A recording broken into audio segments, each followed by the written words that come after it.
जय हिंद दोस्तों। Welcome my channel fast online update. आज इस वीडियो में बात करेंगे सर कि Khan sir global study Bihar police भर्ती परीक्षा 2023 के लिए सिपाही भर्ती हल प्रश्न 27 है, जिसमें से दोस्तों खान सर ने खुद प्रैक्टिस सेट के हिसाब से गेस क्वेश्चन किए हैं। जो 10 प्रैक्टिस सेट है उसमें आज मैं सेट नंबर 4 कराऊंगा। ये बहुत महत्वपूर्ण है दोस्तों, आप लोग ध्यान से देखिएगा। चलिए स्टार्ट करते हैं। स्टार्ट करने से पहले दोस्तों, आप लोग अगर मेरे चैनल पर नए हैं तो सब्सक्राइब कर लें, ताकि इस तरह का मैं वीडियो लेकर आऊंगा दोस्तों तो सबसे पहले आप पर पहुंचेगा। चलिए स्टार्ट करते हैं दोस्तों। क्वेश्चन नंबर वन से क्या कहता है दोस्तों, आप लोग ध्यान से देखिएगा। वन क्या कहता है, आइए दोस्तों थोड़ा सा इसको, हाँ ये ठीक है। कहता है दोस्तों वन क्वेश्चन नंबर कि जुते हुए खेत का प्रमाण सिंधु सभ्यता के किस स्थल से मिला है। तो ये मिला है दोस्तों कालीबंगन, ऑप्शन ए। ये इसका व्याख्या पढ़ते हैं दोस्तों। कहता है कालीबंगन से सिंधु घाटी सभ्यता के महत्वपूर्ण अवशेष मिले हैं। कालीबंगन हनुमानगढ़ से 30 किलोमीटर दूरी पर है। कालीबंगन में विश्व का सर्वप्रथम जुता हुआ खेत मिला है। अमलानंद घोष ने सर्वप्रथम 1952 में इसकी खोज की, जो 1961 से 1969 में बीके थापर और बीबी लाल ने उत्खनन का कार्य किया। आइए क्वेश्चन नंबर 2। कहता है बुद्ध ने अपना पहला उपदेश कहाँ दिया। तो सारनाथ में दिया दोस्तों, ऑप्शन ए। कहता है व्याख्या में दोस्तों कि बौद्ध धर्म के संस्थापक भगवान बुद्ध थे। महात्मा बुद्ध का जन्म 563 ईसा पूर्व में लुम्बिनी में हुआ। महात्मा बुद्ध के बचपन का नाम सिद्धार्थ था। उन्हें बौद्ध गया में ज्ञान की प्राप्ति हुई। उन्होंने अपना पहला उपदेश सारनाथ में दिया। बुद्ध की मृत्यु कुशीनगर में हुई थी। आइए क्वेश्चन नंबर 2। कहता है द्वितीय गोलमेज सम्मेलन में महात्मा गांधी जी के साथ हिस्सा लेने कौन गया था। तो ये गया था दोस्तों सरोजिनी नायडू, ऑप्शन सी। कहता है सरोजिनी नायडू भारतीय महिला का नेतृत्व करने के लिए महात्मा गांधी जी के साथ द्वितीय गोलमेज सम्मेलन में गई, और यह सम्मेलन 1931 में हुआ था। महात्मा गांधी जी का कांग्रेस की ओर से हिस्सा लेने इस सम्मेलन में गए थे। आइए क्वेश्चन नंबर 4। कहता है भारत में प्रकाशित होने वाले प्रथम अखबार का नाम क्या था। तो बंगाल गजट, ऑप्शन बी। कहता है भारत में प्रथम प्रकाशित समाचार पत्र द बंगाल गजट 1780 में बंगाल से प्रकाशित हुआ था दोस्तों। यह एक अंग्रेजी अखबार था जिसे जेम्स हिक्की ने प्रकाशित किया था। आइए क्वेश्चन नंबर 5। कहता है प्रार्थना समाज के संस्थापक कौन थे। तो आत्माराम पांडुरंग, ऑप्शन सी। कहता है महाराष्ट्र में प्रार्थना समाज की स्थापना 1867 में आत्माराम पांडुरंग ने की। प्रार्थना समाज के आंदोलन ने राजा राम मोहन राय द्वारा बंगाल में स्थापित ब्राह्मण समाज 1928 से प्रेरणा ग्रहण की और व्यक्तिगत तथा सामाजिक जीवन के स्वास्थ्य सुधार के लिए अपनी सारी शक्तियां महत्वपूर्ण शिक्षा प्रचार में अर्पित कर दी। आइए क्वेश्चन नंबर 6। कहता है भारत के राष्ट्रीय आंदोलन के दौरान किस दिन को स्वतंत्रता दिवस के रूप में मनाया जाता था। तो 26 जनवरी 1930। व्याख्या में दोस्तों कहता है कि 26 जनवरी 1930 के उद्देश्य का झंडा फहराया गया। हाँ, 26 जनवरी को स्वतंत्रता दिवस मनाने के लिए शपथ ली गई थी।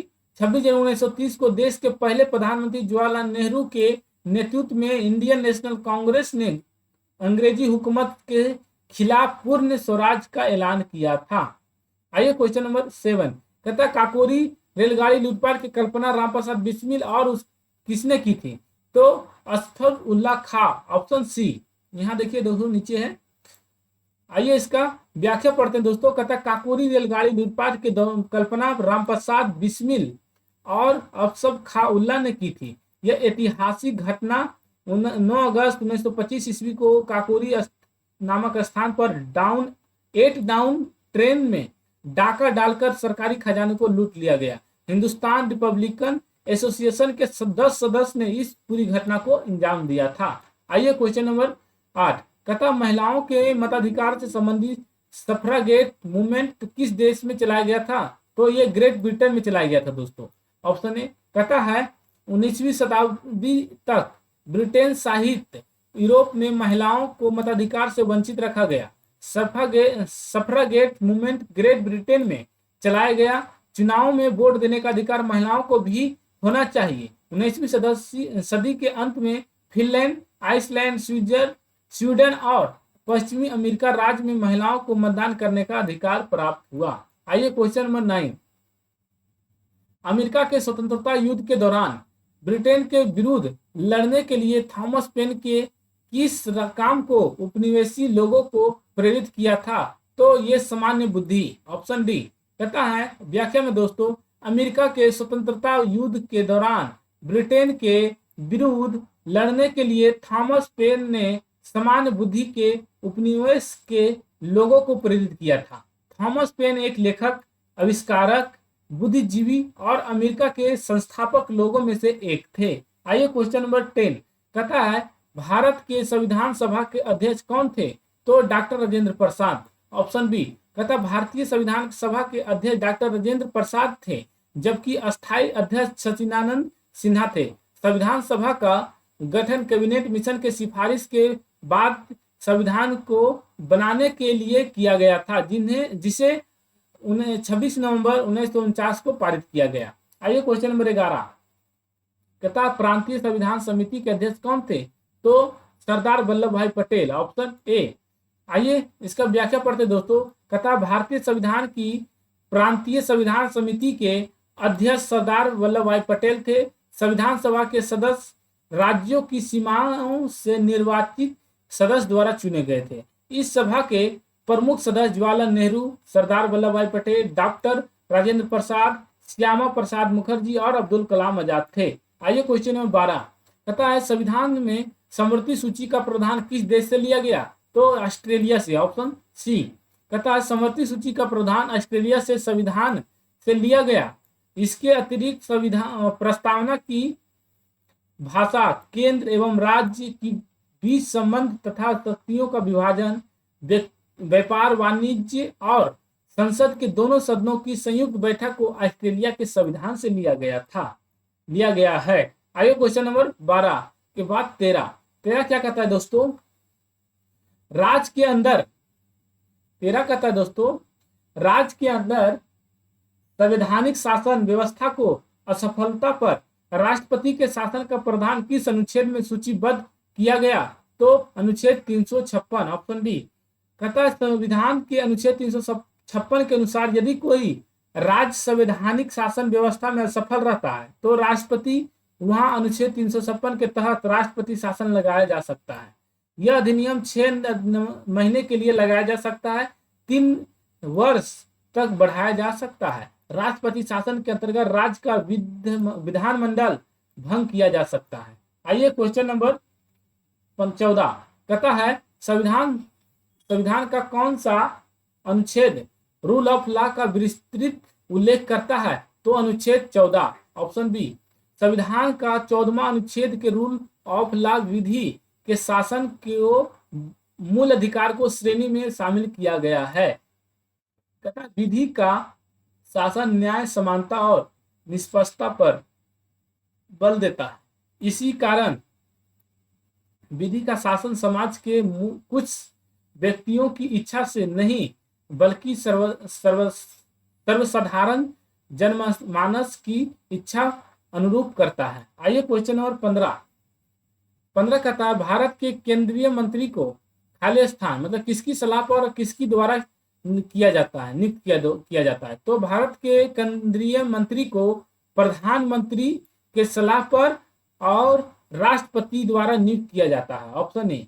कहता है व्याख्या में दोस्तों कि भारत के केंद्रीय मंत्री को प्रधानमंत्री की सलाह पर राष्ट्रपति द्वारा नियुक्त किया जाता है। संविधान के अनुच्छेद 74 के अनुसार राष्ट्रपति को उसके कार्यों के संपादन में सलाह देने हेतु एक मंत्री परिषद होती है। इसका प्रधानमंत्री होता है। अनुच्छेद 75 के अनुसार प्रधानमंत्री की नियुक्ति राष्ट्रपति करेगा और अन्य मंत्रियों की नियुक्ति राष्ट्रपति प्रधानमंत्री की सलाह पर करते हैं। आइए क्वेश्चन नंबर 16 कहता है दोस्तों 16 कि राज्यसभा में सदस्य बनने की न्यूनतम आयु सीमा कितनी है? तो 30 वर्ष, ऑप्शन बी। कहता है राज्यसभा में सदस्य बनने के लिए न्यूनतम आयु 30 वर्ष होती है।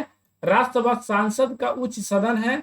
इसकी अधिकतम संख्या 250 है। वर्तमान के इनमें 245 सदस्य है। इनमें 12 सदस्य राष्ट्रपति द्वारा नामांकित होते हैं। इन्हें नामित सदस्य भी कहा जाता है। इनमें 6 साल के लिए सदस्य चुने जाते हैं, जिनमें से 1/3 सदस्य 2 साल बाद सेवानिवृत्त होते रहते हैं।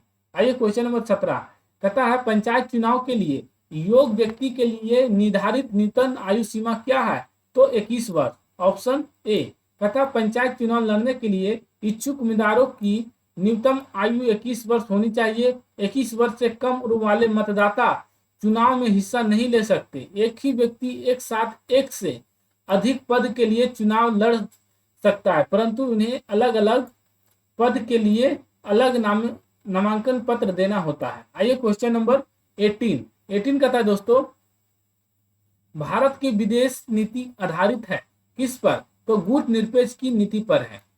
ऑप्शन ए भारत की विदेश नीति गुटनिरपेक्षता की नीति पर आधारित है। यह नीति प्रथम प्रधानमंत्री जवाहरलाल नेहरू के द्वारा प्रस्तुत की गई थी। उस समय विश्व दो गुट में विभाजित था। पहला गुट और दूसरा अमेरिकी गुट। आइए क्वेश्चन नंबर 20 कहता है दोस्तों संयुक्त राष्ट्र महासभा में पहली बार हिंदी में कौन बोला था? तो अटल बिहारी वाजपेयी ने बोला था। ऑप्शन सी कहता अटल बिहारी वाजपेयी द्वारा 1977 में संयुक्त राष्ट्र संघ में पहली बार हिंदी भाषा दिया गया था। वे तत्कालीन जनता सरकार में विदेश मंत्री के पद पर थे। आइए क्वेश्चन नंबर 20 कहता है दोस्तों निम्नलिखित में से कौन सा ग्रह नहीं है? तो सूर्य ग्रह नहीं है दोस्तों। सूर्य एक ग्रह नहीं है, यह सौरमंडल का प्रमुख तारा है। सभी ग्रह सूर्य की परिक्रमा करते हैं। सूर्य के प्रकाश को पृथ्वी तक आने में 8 मिनट 20 सेकेंड का समय लगता है। आइए क्वेश्चन नंबर 21 कहता है निम्न में से भूटान की मुद्रा कौन सी है? तो नुगुलट्रम। ऑप्शन ए कहता है भूटान की मुद्रा नुगुलट्रम है। इसका भारतीय रुपया में आसानी में विनिमय किया जा सकता है। 1974 में भूटान की मुद्रा यह 1006 टुम से विभाजित है। आइए क्वेश्चन नंबर 22 कहता है ऊपरी वायुमंडल निम्नलिखित में से कौन सी ग्रीन हाउस गैस नहीं है?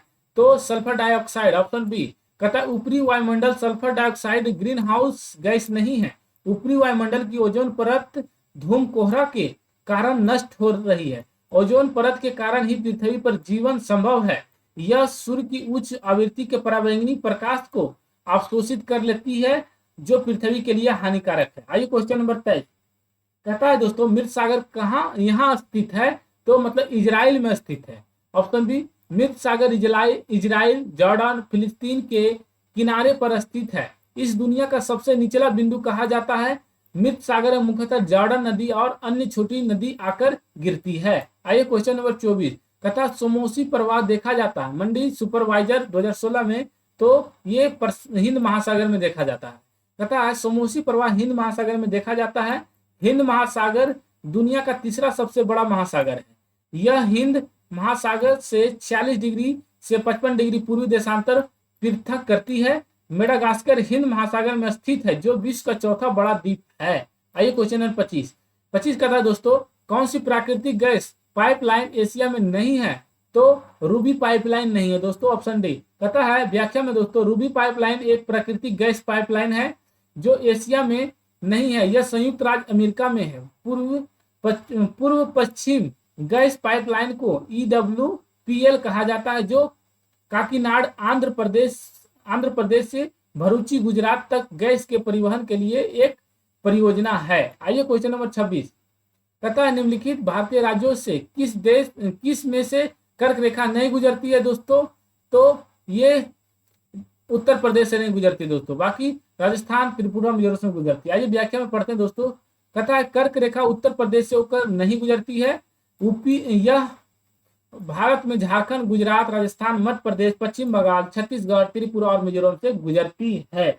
आइए क्वेश्चन नंबर 27 कहता है 27 दोस्तों कि भारत भूमि की सीमा उत्तर पश्चिम में किस देश के साथ लगती है? तो पाकिस्तान के साथ लगती है। ऑप्शन सी कहता है भारत सीमाएं उत्तर पश्चिम में पाकिस्तान देश के साथ लगती है। पाकिस्तान की राजधानी इस्लामाबाद है। इसे नहरों का देश भी कहा जाता है। आइए क्वेश्चन नंबर 28 तथा भारतीय राज्य सीमा में हिमालय का सर्वोच्च शिखर कौन सा है?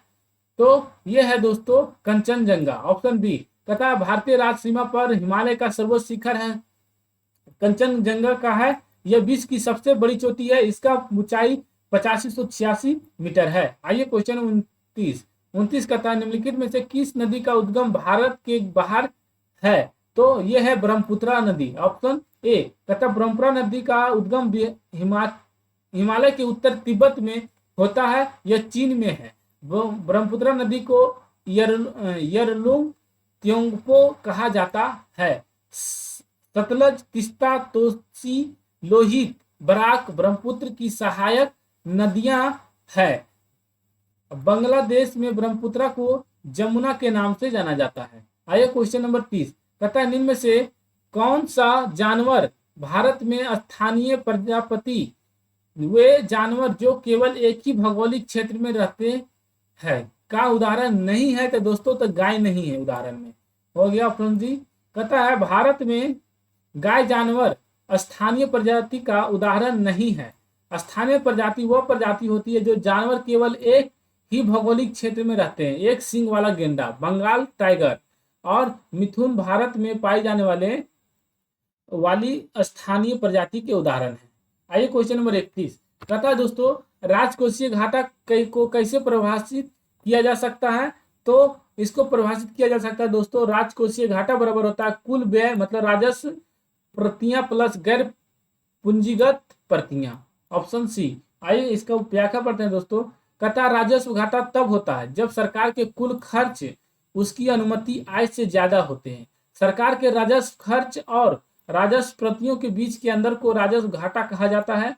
साधारण रूप से इसे कुल व्यय कहा जाता है। आइए क्वेश्चन नंबर 32 कहता है 32 दोस्तों कि विद्यालय की इमारत के रख रखाव पर किया जाने वाला खर्च है क्या? तो पूंजीगत एक विकास व्यय दोनों, ऑप्शन डी है दोस्तों, पूंजीगत और विकास व्यय दोनों है।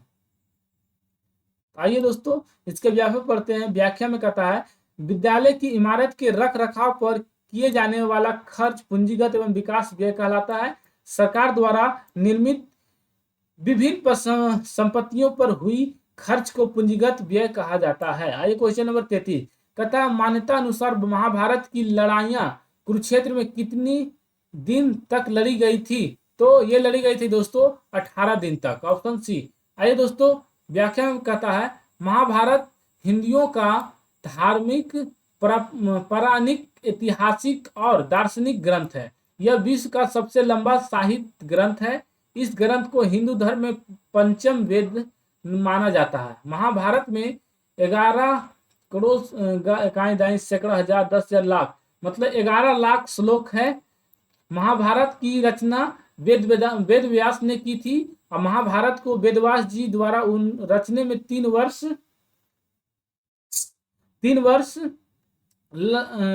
वर्ष लगे थे। मान्यता अनुसार महाभारत की लड़ाई कुरुक्षेत्र में 18 दिन तक लड़ी गई थी। आइए क्वेश्चन नंबर 34 है दोस्तों। क्या कहता है 34 कि फाजिस्म विश्वास करता है इस पर? तो ये करता है दोस्तों एक दल की प्रणाली में, ऑप्शन सी। कहता फाजिस्म विश्वास करता है एक प्रणालीय दोस्तों कहता फाजिस्म विश्वास करता है एक दलीय प्रणाली पर। और कहता है दोस्तों कि पहली फासिस्ट मूवमेंट इटली में दूसरे विश्व युद्ध के दौरान हुई थी।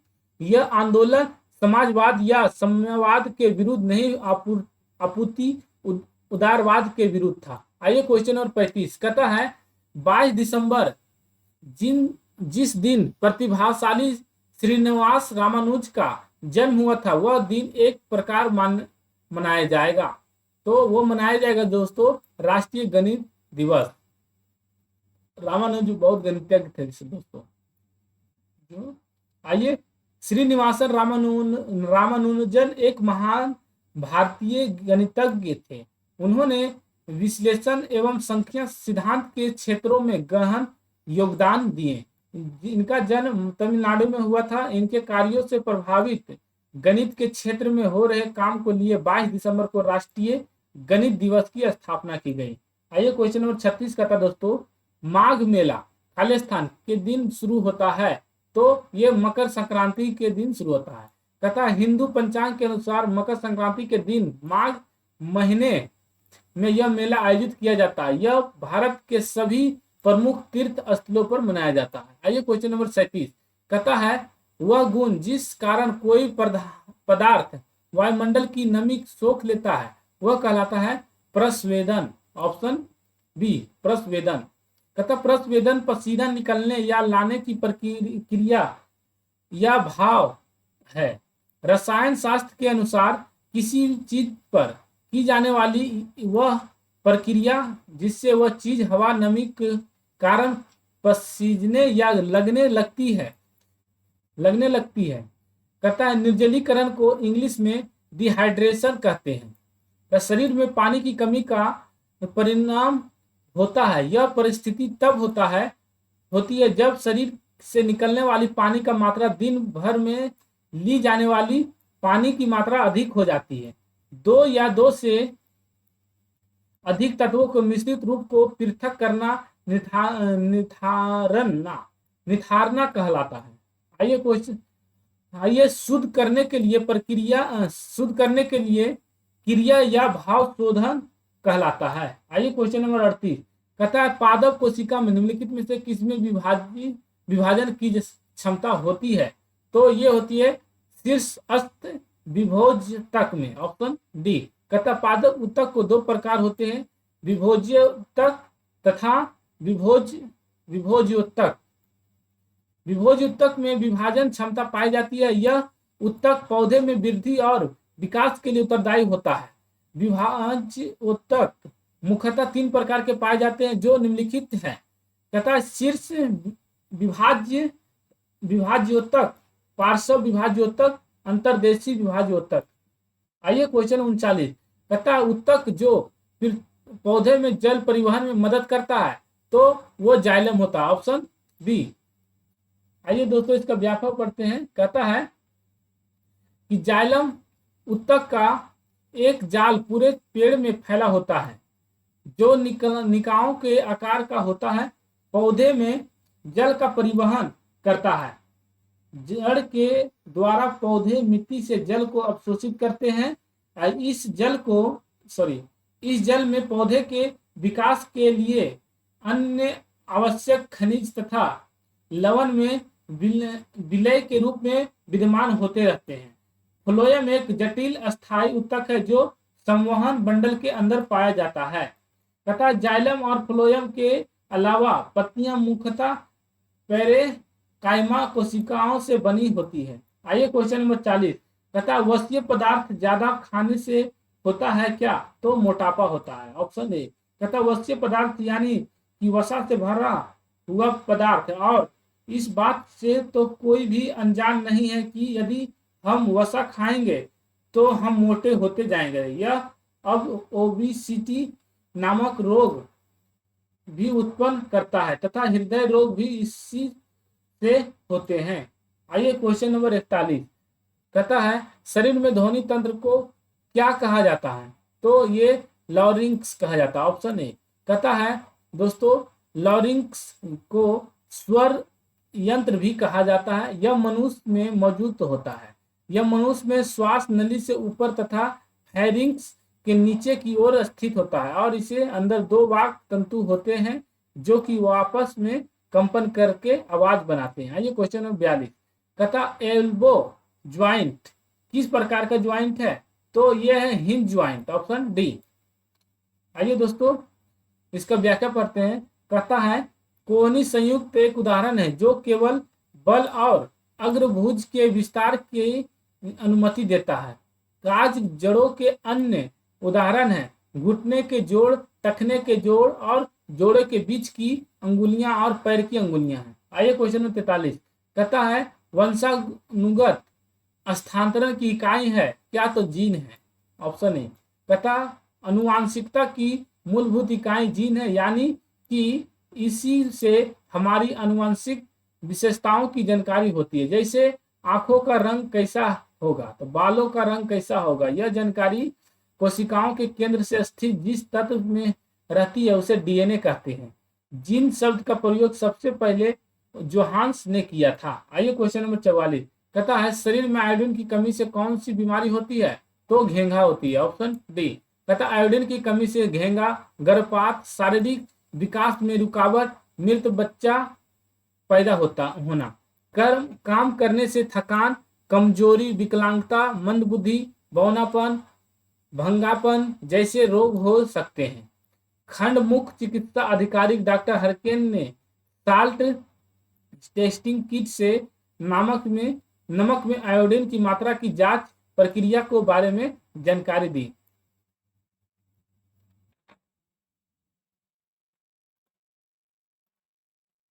आइए क्वेश्चन नंबर 44 देखते हैं दोस्तों क्या कहता है।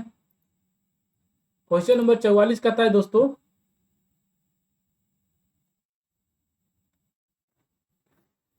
थोड़ा सा अंदर घुस गया दोस्तों। 44 कहता है दोस्तों, शरीर में आयोडीन की कमी, थोड़ा सा इसको जूम करते हैं दोस्तों, 44 तो बढ़िया से दिखेगा।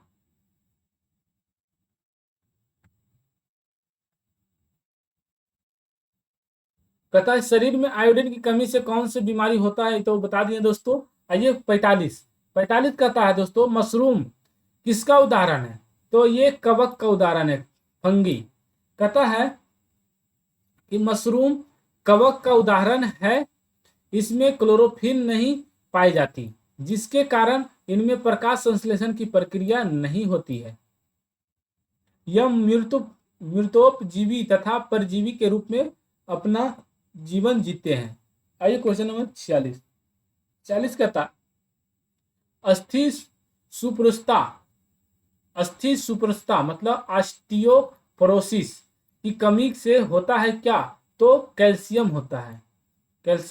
आइए कहता ऑस्टियोपोरोसिस हड्डी का एक रोग है जिसमें कैल्शियम की कमी के कारण हड्डियां इतनी कमजोर हो जाती हैं कि वे बुरादे की तरह झड़ने लगते हैं। इस रोग से पीड़ित मरीज के छिकने से भी फ्रैक्चर होने की आशंका बढ़ जाती है। आइए क्वेश्चन नंबर 47 कहता है दोस्तों, निम्न में से कौन एक प्राथमिक उपभोक्ता है? तो ये है हिरण। Option B. कहता प्राथमिक उपभोक्ता वैसे जीव हैं जो ऊर्जा और पोषक तत्वों के उत्पादकों का उपभोग करते हैं। पारिस्थितिकी में जीवों को खिलाने वाले जीवों को उपभोक्ता के रूप में वर्गीकृत किया जाता है। प्राथमिक उपभोक्ता अन्य उपभोक्ताओं से अलग अलग जीवों को खिलाते हैं जो अपना भोजन बनाते हैं। जैसे हिरण एक प्राथमिक उपभोक्ता जीव है। आइए क्वेश्चन नंबर 48 कहता किन दो भौगोलिक राशियों के मात्रक समान है? तो ये है दोस्तों वेग एवं चाल। ऑप्शन सी।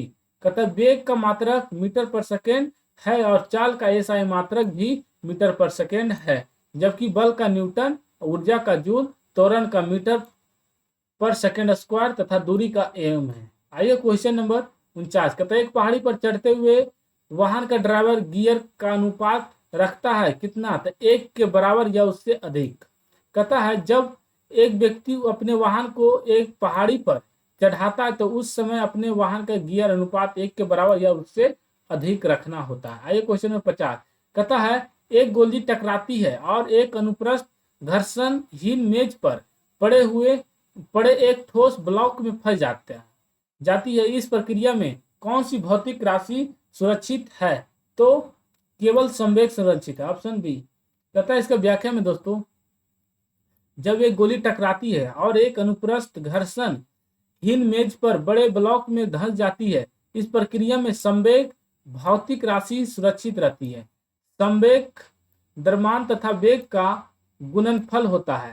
संवेग का परिणाम और दिशा होने के कारण यह एक सदिश राशि है। आइए क्वेश्चन नंबर 51 कहता मात्रा स्थिर रखते हुए जब किसी पिंड की गति दोगुनी की जाती है तो उसका वेग दुगना हो जाता है। Option B. कहता है संवेग एक सदिश राशि है, इसका एक परिमाप होता है और एक दिशा होता है। किसी वस्तु के द्रव्यमान और वेग के गुणनफल को संवेग कहते हैं। इसी वस्तु के वेग में परिवर्तन की दर को त्वरण कहते हैं। इसी मात्रा मीटर प्रति सेकंड स्क्वायर में मापी जाती है। यह एक सदिश राशि है। ऊर्जा कई रूपों में पाई जाती है, जैसे तने हुए स्प्रिंग में जो ऊर्जा होती है उसे स्थितिज ऊर्जा कहते हैं, तथा बहते पानी में गतिज ऊर्जा होती है। आइए क्वेश्चन नंबर 52 है दोस्तों। कहता 52 बहुत उच्च आवृत्ति की तरंग दैर्घ्य क्या होती है? तो ये होती है दोस्तों छोटी होती है, ऑप्शन बी। कहता है बैगनी रंग की आवृत्ति सबसे अधिक पाई जाती है, इसकी तरंग दैर्घ्य सबसे कम होती है। इसलिए ऐसा देखा गया है कि बैगनी रंग दूसरी से देखा नहीं जा सकता, जबकि इसके विपरीत लाल रंग ही आवृत्ति सबसे कम है, इसलिए इसकी तरंग दैर्घ्य सबसे अधिक पाई जाती है। आइए क्वेश्चन नंबर 53 कहता है दोस्तों कि ध्वनि मापन इकाई को कहते हैं क्या? तो डेसिबल कहते हैं, ऑप्शन डी। कहते हैं ध्वनि की मापन इकाई को डेसिबल कहते हैं। ध्वनि एक तरह का विक्षोभ या कंपन है जो ठोस द्रव का गैस से होकर संचारित होती है। मानव कान 20 हर्ट्ज से 20,000 हर्ट्ज आवृत्ति तक की ध्वनि तरंगों को सुन सकता है। ये क्वेश्चन नंबर 54 कहता है इस उपकरण का इस्तेमाल मैदान के खरपतवार हटाने के लिए किया जाता है। तो कुदाल, ऑप्शन सी। कुदाल खेती बाड़ी में उपयोग आने वाला एक उपकरण है। इसकी सहायता से जमीन के खोदा जाता है। यह गड्ढा खोदने, नाली बनाने, मिट्टी खोदने आदि में काम आती है। इसमें लोहे की बनी एक चौड़ी फाल मतलब ब्लेड होती है, जिसके लंबवत लकड़ी की बेल्ट मतलब हत्था लगा होता है। आइए क्वेश्चन नंबर 55 कहता है जब उपयुक्त आवृत्ति का प्रकाश किसी धातु पृष्ठ पर उड़ता है तो इलेक्ट्रॉनों को उत्सर्जन की क्रिया को कहते हैं क्या? तो प्रकाश वैद्युत प्रभाव, ऑप्शन बी। कहता प्रकाश वैद्युत प्रभाव वह घटना है जिसमें वैद्युत अवशोषित कणों को किसी पदार्थ के भीतर या उस समय छोड़ा जाता है। तब वह वैद्युत चुंबकीय विकिरण को अवशोषित करता है। प्रभाव का अवसर धातु की प्लेट से इलेक्ट्रॉन की आविष्कृति के रूप में परिभाषित किया जाता है जब प्रकाश उस पर गिरता है। आइए क्वेश्चन नंबर 56 कहता है किसी प्रतिरोध से प्रवाहित होने वाली वैद्युत धारा के कारण उत्पन्न ऊष्मा क्या है? तो वैद्युत धारा के वेग के समानुपाती होती है, ऑप्शन ए। आइए व्याख्या पढ़ते दोस्तों। कहता है यदि किसी चालक का प्रतिरोध नियत रहता है तो उसमें नियत समय में उत्पन्न हुई ऊष्मा द्वारा के वर्ग के समानुपाती होती है। बहती हुई धारा का मान किसी चालक में नियत हो तो निश्चित समय में उत्पन्न ऊष्मा चालक के प्रतिरोध के समानुपाती होती है। आइए क्वेश्चन नंबर 57 कहता समांतर द्रव ऊंचे तल से नीचे तल की ओर प्रवाहित होते हैं। निम्नलिखित में से कौन सा द्रव ग्लास के रखने पर ऊपर की ओर चढ़ जा सकता है? तो द्रव हीलियम, ऑप्शन सी। कहता है दोस्तों व्याख्या में कि सामान्य द्रव ऊंचे तल से नीचे तल की ओर प्रवाहित होता है, परंतु हीलियम द्रव के रूप में एक गिलास के रखने पर ऊपर की ओर बढ़ जाता है। तरल नाइट्रोजन जिसका -196 डिग्री का क्वथनांक होता है का उपयोग विभिन्न प्रकार के चीजों के लिए किया जाता है, जैसे कि कंप्यूटर के लिए, शीतलक, चिकित्सा में वांछित त्वचा पूर्व कैंसर कोशिकाओं को हटाने के लिए और क्रायोजेनिक्स में आदि। आइए क्वेश्चन नंबर 58 मक्खन का उदाहरण है। तो माखन पायस का उदाहरण है, ऑप्शन सी हो जाएगा। कहता है 2 या 2 से अधिक मिश्रण को मिलने से पायस बनता है। मक्खन, गोंद, दूध पायस का ही उदाहरण है। तेल क्षेत्र में भी पायस शब्द का इस्तेमाल होता है, जैसे तेल और पानी का मिश्रण अपरिशोधित कच्चा तेल होता है। आइए क्वेश्चन नंबर 59 कहता है दोस्तों एक परमाणु जिसकी परमाणु संख्या 14 है तो संयोजक इलेक्ट्रॉन की संख्या क्या होगी? तो ये हो जाएगी 4, ऑप्शन डी। कहता एक परमाणु जिसकी परमाणु संख्या 14 है इसकी इलेक्ट्रॉनिक कॉन्फ़िगरेशन 284 होगी, यानी कि इसके आखिरी कक्ष में 4 इलेक्ट्रॉन है तो इसके संयोजक इलेक्ट्रॉन की 4 होगी, जैसे कि सिलिकॉन। आइए क्वेश्चन नंबर 60 कहता उन तत्वों के समूह को छाटिए जिसमें केवल धातुएं ही हो। तो ये है दोस्तों ऑप्शन डी, बेरिलियम, कैल्शियम, एस्टासियम और सोडियम। कहता है बेरियम, कैल्शियम, एस्टासियम तथा सोडियम चारों धातु हैं। सोडियम एक रासायनिक तत्व है जिसके परमाणु संख्या 11 होती है। यह पहले ग्रुप यानी कि क्षारीय धातु में पाया जाता है। इसी प्रकार बेरिलियम, कैल्शियम तथा एस्टासियम तीनों ही ऐसे रासायनिक तत्व है जो कि दूसरे ग्रुप यानी कि पृथ्वी क्षारीय धातु में पाए जाते हैं। आइए क्वेश्चन नंबर 61 बटर स्कॉच किसकी नवीन व्यापारिक किस्म है। तो ये है गुलाब का, ऑप्शन डी। कहता बटर स्कॉच रोज हल्के मक्खन, पीले और सुनहरे आलू के प्रकाश के साथ पीले रंग का पोस्टल शेड है। संयोजक यौगिक 62। तो एक गलनांक एवं क्वथनांक कुछ होते हैं संयोजक यौगिक में। आइए व्याख्या, आयनिक यौगिक में उच्च गलनांक और क्वथनांक होते हैं क्योंकि विरोधी अवशोषित आयनों के बीच आकर्षण का एक मजबूत इलेक्ट्रोस्टैटिक बल होता है और इसलिए आयनों के बीच मजबूत संबंध बल को तोड़ने के लिए बड़ी मात्रा के ऊर्जा की आवश्यकता होती है। आइए क्वेश्चन नंबर 63 कहता बेरिक एसिड और बोरेक्स बफर मिश्रण का पीएच रेंज क्या है। तो ये है 6.8 से 9.2, ऑप्शन सी। बेरिक एसिड और बोरेक्स बफर मिश्रित का 6.8 से 9.2 पीएच मान है। बेरिक एसिड का जलीय घोल प्रकृति में कमजोर अम्लीय पाया जाता है। आइए क्वेश्चन नंबर 64 कहता है दोस्तों निम्नलिखित में से किस अनुआयन में आयुगिमत इलेक्ट्रॉन नहीं होते हैं। तो ऑप्शन सी O2 2 कहता है शुरुआत में ऑक्सीजन में परमाणु संख्या 8 के अनुसार आखिरी कक्ष के अंदर 6 इलेक्ट्रॉन पाए जाते हैं, परंतु जब यह 2 इलेक्ट्रॉन और ले तो उस पर 2 ऋणात्मक आवेश आएगा जिससे कि उसके आखिरी कक्ष में 8 इलेक्ट्रॉन हो जाएंगे। आए क्वेश्चन नंबर 65 कहता है स्टेनलेस स्टील के निर्माण में स्टील में कौन सी अधातु मिलाई जाती है।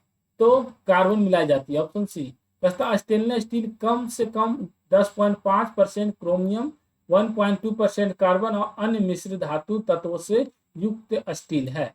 आइए क्वेश्चन नंबर 66 कहता है C60 मतलब कोबाल्ट के एक अणु में कितने षष्ठकोणीय एवं पंचकोणीय आकृति होती है। तो ये होती है दोस्तों 20 षष्ठकोण एवं 12 पंचकोण, ऑप्शन ए।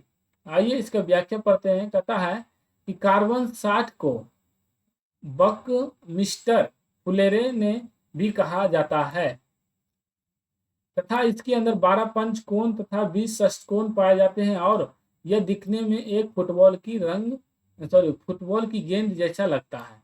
आइए क्वेश्चन नंबर 67 उसने पत्र लिखा रेखांकित शब्द का सर्वनाम भेद है। तो यह है दोस्तों पुरुषवाचक सर्वनाम, ऑप्शन बी। उसने पत्र लिखा पुरुषवाचक सर्वनाम है। पुरुषवाचक सर्वनाम से अभिप्राय है जिन सर्वनाम का प्रयोग बोलने वाले या सुनने वाले पाठक या श्रोता या अन्य के लिए किया जाता है, इसे पुरुषवाचक सर्वनाम कहते हैं। जैसे हम, तुम, वह, आप, उसने, यह सभी शब्द पुरुषवाचक सर्वनाम के उदाहरण हैं। आइए क्वेश्चन नंबर 68 निम्नलिखित शब्दों में से विशेषण को पहचानिए। विशेषण कौन है दोस्तों? उपासना, उपेक्षा, आश्वासन या ऐतिहासिक। ऐतिहासिक है, ऑप्शन ए। कहता ऐतिहासिक विशेषण शब्द है जैसे कुतुब मीनार एक ऐतिहासिक इमारत है। ऐतिहासिक शब्द इमारत की विशेषता को व्यक्त करता है। आइए क्वेश्चन 69 निम्नलिखित शब्दों में से कौन सा शब्द क्रिया विशेषण है? तो ये है धीरे धीरे, ऑप्शन सी। कहता धीरे धीरे शब्द क्रिया विशेषण का उदाहरण है।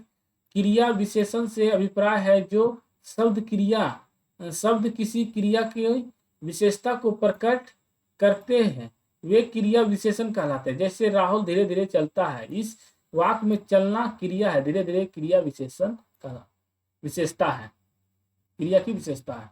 आइए 70 कहता राजपुत्र में समास है कौन, तो तत्पुरुष समास। राजपुत्र मतलब राजा का पुत्र में तत्पुरुष समास है। आइए क्वेश्चन नंबर 71 जल का परिवाची नहीं है तो समीर नहीं है। उपरोक्त शब्दों में से समीर शब्द जल का परिवाची शब्द नहीं है। जल का परिवाची शब्द पानी, नीर, अबू, जीवन, अमृत, धनराज, सारंग इत्यादि है। आइए क्वेश्चन नंबर 72 कहता निंदा शब्द का विलोम क्या होगा, तो स्तुति। कहता निंदा मतलब किसी की बुराई करना, स्तुति मतलब होता है प्रशंसा करना। आइए 73 तू डाल डाल मैं पात पात का अर्थ क्या है, तो मतलब चालाकी का जवाब चालाकी से देना, ऑप्शन डी। कहता है तू डाल डाल में पात पात मुहावरे का अर्थ होता है चालाकी का जवाब चालाकी से देना, अर्थात दोनों चालक होना वाक्य प्रयोग। सोहन और मोहन भले ही घनिष्ठ मित्र हो लेकिन दोनों ही तू डाल डाल मैं पात पात है। आइए क्वेश्चन नंबर 74 कहता है जयशंकर प्रसाद द्वारा रचित महाकाव्य है कामिनी, ऑप्शन डी। कहता है जयशंकर प्रसाद द्वारा रचित महाकाव्य महाकामिनी है। कामिनी हिंदी भाषा का एक महाकाव्य है। इसे हिंदी साहित्य जगत में तुलसी कृत रामचरितमानस के बाद हिंदी का दूसरा बेजोड़ महाकाव्य माना जाता है। कामिनी महाकाव्य में 15 सर्ग है।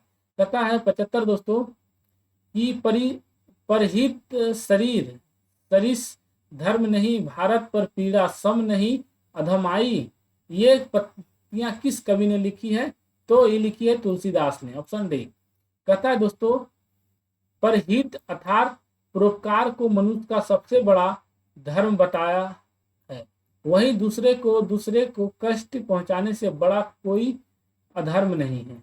परोपकार की वह गुण है जिसके कारण प्रभु ईसा मसीह सूली पर चढ़े। गांधी जी ने गोली खाई तथा गुरु गोविंद सिंह जी ने अपने सम्मुख बच्चे को दीवार में चुनते हुए देखा। सुकरात ने विश्व के प्याले का वर्णन कर लिया लेकिन मानवता को सच्चा ज्ञान देने के मार्ग का त्याग नहीं किया। ऋषि दीर्घची ने देवताओं के कल्याण के लिए अपना शरीर त्याग दिए। दीर्घची।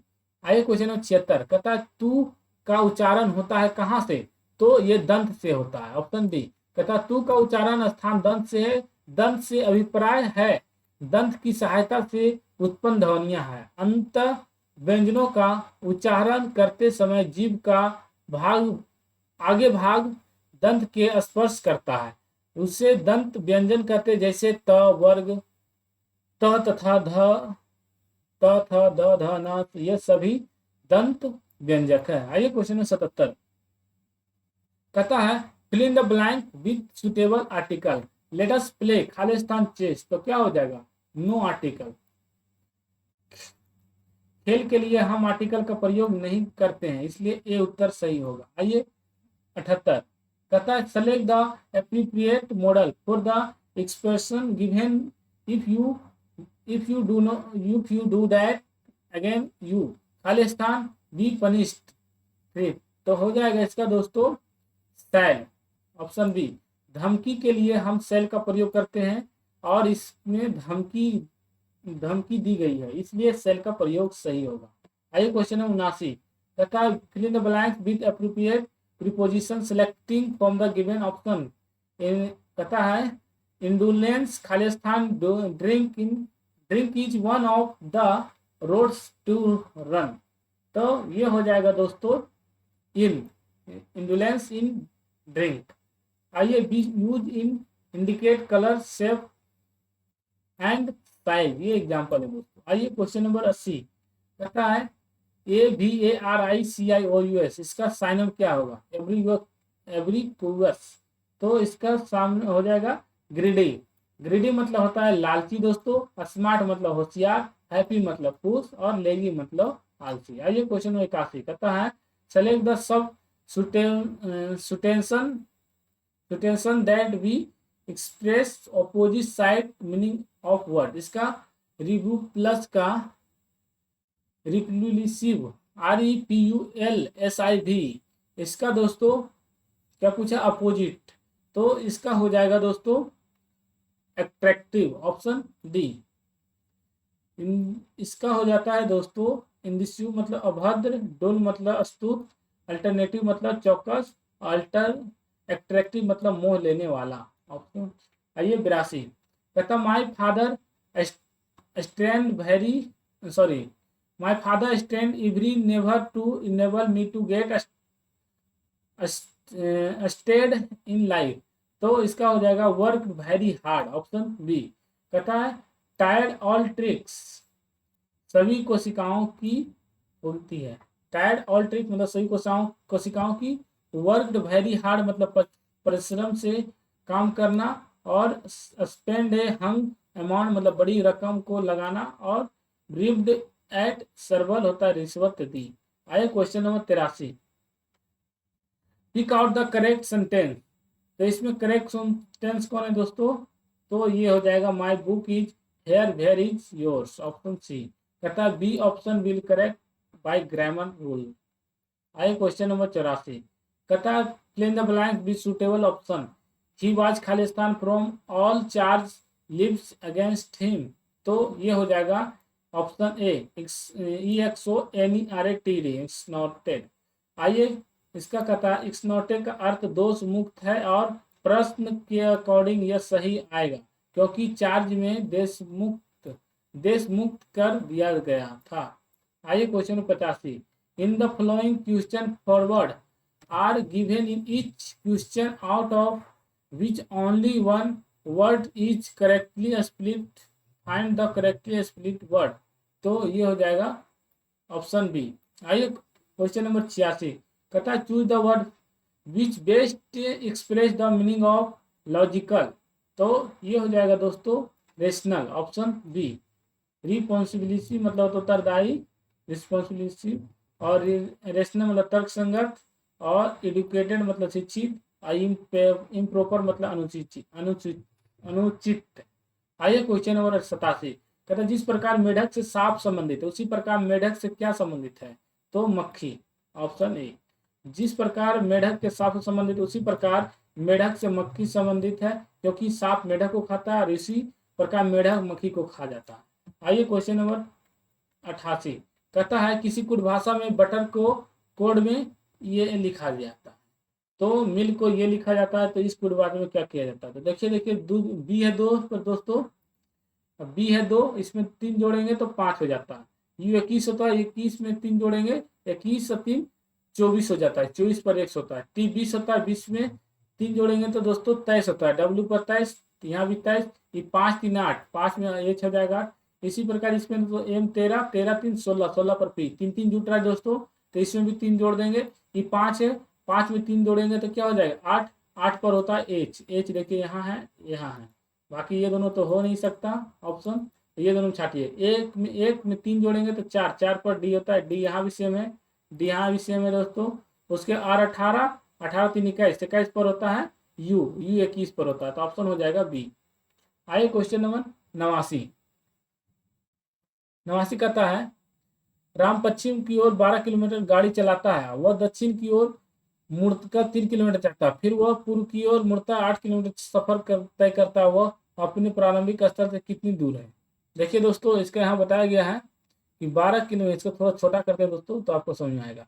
कहता है रवि पश्चिम की ओर 12 किलोमीटर जाएगा, यहाँ देखिए यहाँ से 25 किलोमीटर 12 गया है दोस्तों, यहाँ से 12 किलोमीटर पश्चिम गया है, उसका बोल रहा है वह दक्षिण की ओर मुड़कर 3 किलोमीटर गया, यहाँ देखिए दोस्तों दक्षिण की ओर 3 किलोमीटर चला है, उसके बाद वो फिर पूर्व की ओर मुड़ जाता है, पूर्व किधर है दोस्तों, तो पूर्व इधर है, इधर मुड़ा और मुड़ता 8 किलोमीटर चलता है, तो यहाँ से यहाँ देखिए दोस्तों कितना है, यहाँ से यहाँ 12 है और चला है कितना हुआ, फिर पूर्व की ओर मुड़ता है 8 किलोमीटर चलता है, 8 किलोमीटर दोस्तों यहाँ से यहाँ देखिए चला है, और उसके बाद कहता है कि 8 किलोमीटर की सफर तय करता हुआ अपने आरंभिक स्थान से कितनी दूर है, तो ये दोस्तों आरंभिक स्थान है दोस्तों, यहाँ से यहाँ 12 है, यहाँ से यहाँ तक 8 चला, तो यहाँ से यहाँ कितना दूरी हो जाएगा, तो 12 में से 8 जाती 4 किलोमीटर हो जाएगा, 4 किलोमीटर दूरी है दोस्तों तय करना है इसको, यहाँ से यहाँ डायरेक्ट देखिए यहाँ से यहाँ इसको ये त्रिभुज का आकार निकालना है, तो इसका दोस्तों होगा दोस्तों 4 + 3 इसको 7 किलोमीटर,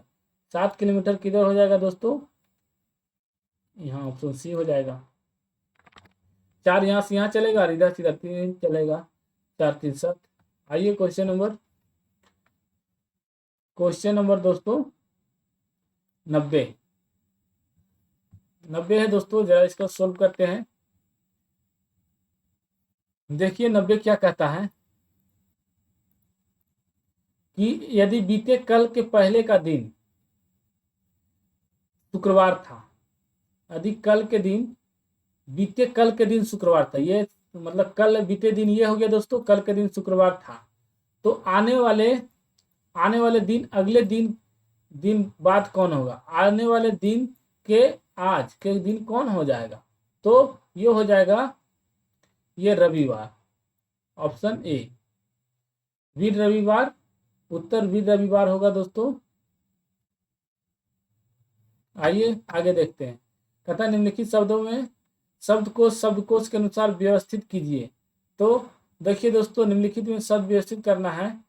तो पी यहाँ भी है दोस्तों, पी यहाँ है, पी यहाँ है, पी यहाँ है, ये दोनों काट दिए। P A P A P A P A P A cut गया दोस्तों। उसके बाद आई 9 पर होता है, ई 5 पर होता है, ई 5 पर होता है, डी 4 पर होता है। तो पहले क्या हो जाएगा? 4 नंबर ऑप्शन पर है कोई? देखिए यहाँ पर व्याख्या डी होगा दोस्तों। ये इसको मिटाते थोड़ा सा तो समझ में आएगा। पी है सभी, पी ए सब पर है दोस्तों। उसके बाद देखिए आर होता है कितना पर? आर 18 पर होता है, डी 4 पर होता है, और ये सी 3 पर होता है। तो पहले 3 नंबर आएगा। 3 देखिए यहाँ पर है और यहाँ पर है, इसमें कंपेरिजन करते हैं। उसके बाद 3 आ गया। उसके बाद दोस्तों क्या आएगा? पी ए आई 9 अजी 7 और आर 18 डी 4। तो फिर 4 आएगा। 4 कहाँ है? देखिए 3, उसके बाद 4, ऑप्शन डी हो जाएगा। इस तरह बैठेगा दोस्तों। आइए क्वेश्चन नंबर 92 कहता है 16 और 36 की तीसरी समानुपाती संख्या क्या होगी?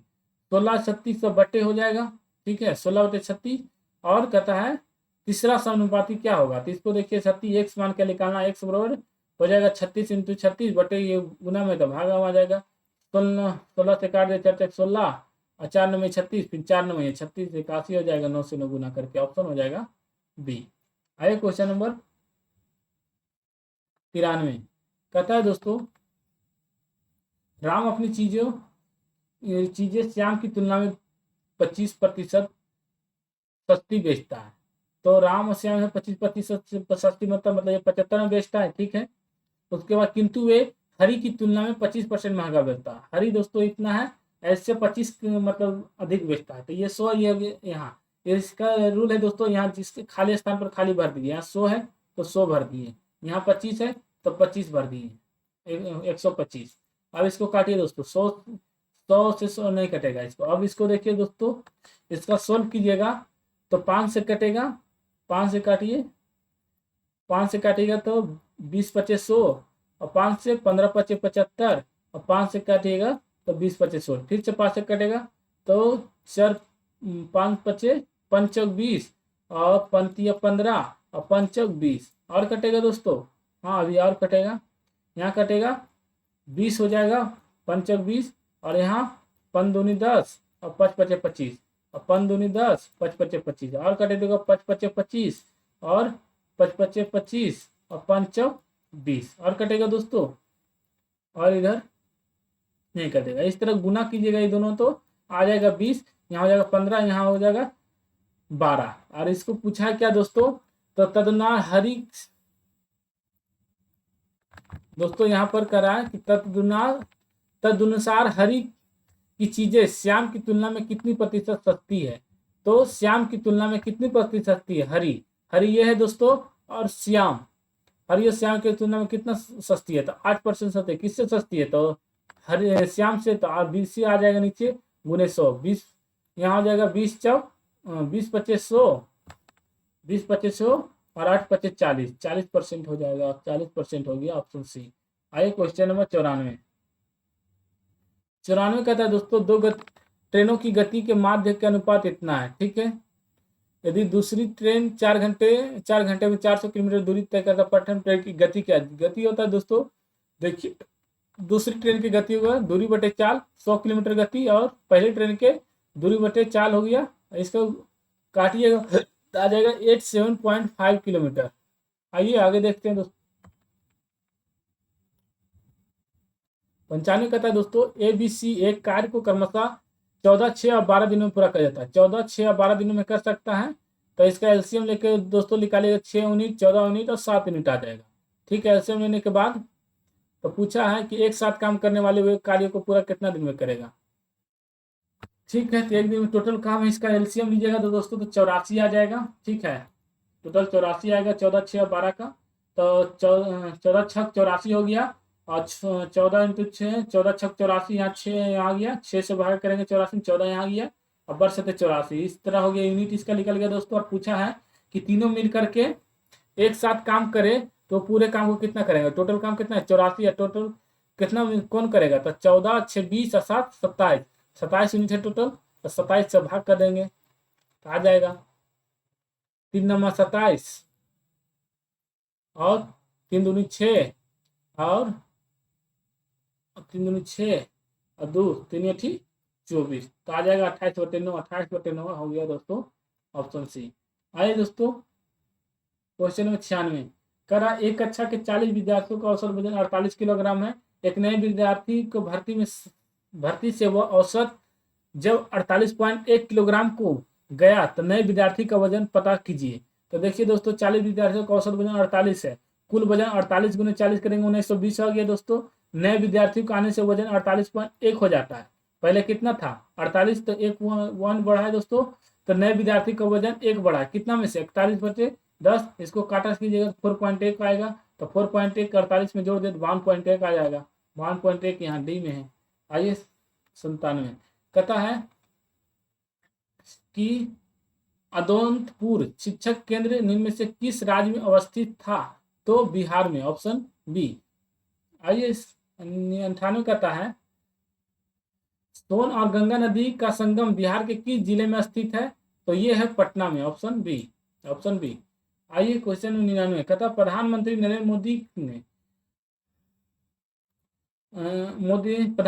मोदी ने राजस्थान के किस शहर में महाजन जन संपर्क अभियान शुरू किया है, तो ये किया है दोस्तों अजमेर, ऑप्शन ए। कहता प्रधानमंत्री राजस्थान के अजमेर के सभी 543 लोकसभा क्षेत्र को कवर करते हुए भारतीय जनता पार्टी भाजपा के महीने भर चलने वाले अखिल भारतीय अभियान महाजन संपर्क की शुरुआत की है। 31 मई से 30 जून तक के होने वाले इस महासंपर्क के तहत केंद्र में 9 साल पूरे होने पर देश भर में व्यापक सार्वजनिक कार्यक्रम के लिए आ जाएंगे। 51 से अधिक विशाल रैलियां, 500 से अधिक स्थलों पर जनसभा के और 500 से अधिक लोकसभा और 4000 विधानसभा क्षेत्र में 600 से अधिक प्रेस कॉन्फ्रेंस आयोजित की जाएगी। साथ ही 5 लाख से अधिक प्रतिष्ठित परिवारों से संपर्क किया जाएगा। आइए और बोलता है 20 जून से 30 जून तक घर घर जनसभा की जनसभाएं की जाएगी, जिसमें केंद्रीय मंत्री व राष्ट्रीय पदाधिकारियों सहित सभी नेता पदाधिकारी व कार्यकर्ता शामिल होंगे।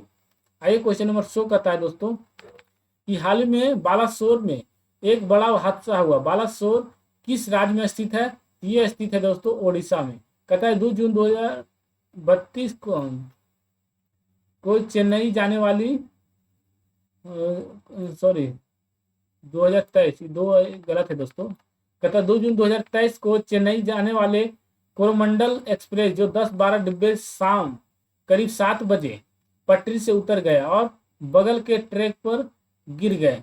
बगल के ट्रैक पर आ रही बेंगलुरु हावड़ा सुपरफास्ट कोरोमंडल एक्सप्रेस से टकरा गई। इस भीषण हादसे में एक मालगाड़ी भी शामिल थी। भीषण ट्रेन हादसे में 280 से ज्यादा लोगों की मौत हो गई और 900 से ज्यादा लोग घायल हुए। कहता घायल यात्रियों का इलाज बालासोर मेडिकल कॉलेज और अस्पताल और आपस के अन्य अस्पतालों में किया गया। रेल मंत्री अश्विनी वैष्णव ने घटना की उच्च स्तरीय जांच के आदेश दिए हैं। दोस्तों इस तरह सेट खत्म होता है। आप लोग वीडियो अच्छा लगे तो लाइक और सब्सक्राइब जरूर करें। अगर इसका पीडीएफ लेना चाहते हैं दोस्तों तो डिस्क्रिप्शन में लिंक डाल दिए हैं, टेलीग्राम का आप वहां से PDF ले सकते हैं। जय हिंद।